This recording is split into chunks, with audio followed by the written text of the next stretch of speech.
નમસ્કાર ખેડૂત મિત્રો, રૂની બજારમાં તેજીનો દોર યથાવત અને ખાંડીએ ₹350 પણ સુધારો જોવા મળ્યો છે. તો જોઈએ માર્કેટ અપડેટ અને આંતરરાષ્ટ્રીય બજારના સાચા રિપોર્ટ.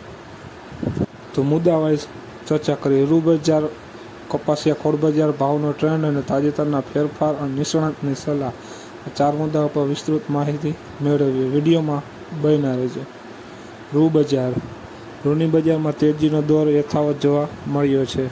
ખાંડીએ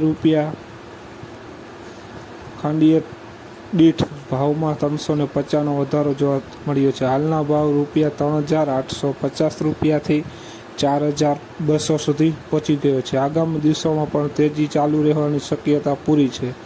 તેજીના મુખ્ય કારણો: બજારમાં આવક ઓછી છે, ડિમાન્ડ સારી છે અને આંતરરાષ્ટ્રીય બજારનો પણ સપોર્ટ મળી રહ્યો છે. એટલે ખેડૂત મિત્રો, ભાવ પણ અત્યારે વધવા મળ્યા છે. બીજું, કપાસિયા ખોળ બજાર. કપાસિયા ખોળના ભાવ ફરી મજબૂત બન્યા છે. ફિઝિકલ સ્ટોક 10 લાખ બેગ એટલે 40 કિલોની બેગ જો તે અને ભાવ વધીને ₹690થી ₹2700 થયા છે. આગામી દિવસોમાં પણ મજબૂતીની શક્યતા વધુ છે. ત્રીજું, ભાવનો ટ્રેન્ડ અને તાજેતરના ફેરફાર.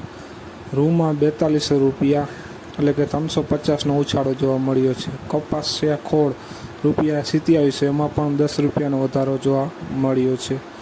રાયડો ₹5000, એમાં પણ જોવા મળ્યો છે. ચોથું, નિષ્ણાત સલાહ. બજારના ભાવ પર સતત નજર રાખો, જરૂર મુજબ વેચાણ કરવાનો નિર્ણય લો. જો ખેડૂત મિત્રો, જરૂર હોય તો જ વેચાણ કરવું, જરૂર ના હોય તો વેચાણ કરવું નહીં, એવું નિષ્ણાતોનું કહેવું છે. કેમ કે ભાવ અત્યારે તેજી આવી રહી છે, એટલે કે ભાવ સતત વધી રહ્યા છે. તો ખેડૂત મિત્રો, થોડોક ટાઈમ જરૂરિયાત પ્રમાણે તમારે કરવું. અને આવો જ વિડીયો જોવા માટે અમારી ચેનલને સબસ્ક્રાઈબ કરવાનું ભૂલશો નહીં. લાઈક અને કોમેન્ટમાં જરૂર લખશો કે કયા પાકનું તમારે માહિતી જોઈએ છે, તે જરૂર કોમેન્ટમાં લખશો. જય જવાન, જય કિસાન.